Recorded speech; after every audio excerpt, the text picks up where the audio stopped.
জনস্বাস্থ্য কারিগরি দফতরের বড় সাফল্য, কারণ পাহাড়ি ঝর্ণা থেকে বাড়ি বাড়ি জল পৌঁছে দেওয়ার কাজে হাত দিল জনস্বাস্থ্য কারিগরি দফতর। তাতে তীব্র গরমে মিলবে স্বস্তি, ঘুচবে জল কষ্ট। দীর্ঘদিন ধরে জলকষ্টে ভুগছেন আলিপুরদুয়ার জেলার বক্সা ব্যাঘ্র প্রকল্পের জঙ্গলখেরা রায়মাটন ডিপোর বাসিন্দারা। পাহাড়ি গ্রাম হওয়ায় সমতল থেকে অন্যান্য গ্রামের তুলনায় উচ্চতা বেশ কিছুটা বেশি, ফলে মিলছে না জলের উৎসস্থল, যার কারণে সেখানে থাকা পাহাড়ি নদীর জলের ওপরই নির্ভরশীল বাসিন্দারা। এলাকার বাসিন্দাদের দীর্ঘদিনের দাবি ছিল পানীয় জল প্রয়োজন।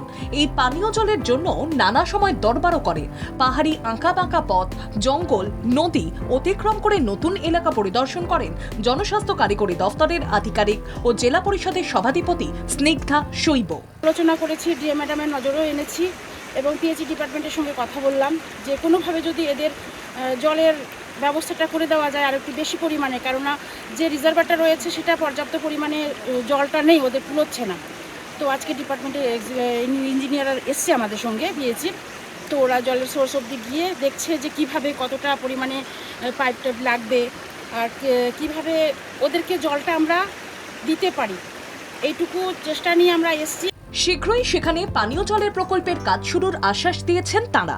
এরপরই পানীয় জল পাওয়ার আশায় বুক মেতেছেন রায়মাটন ডিপোর বাসিন্দারা। এই পাহাড়ি গ্রামে 103টি পরিবারের বাস।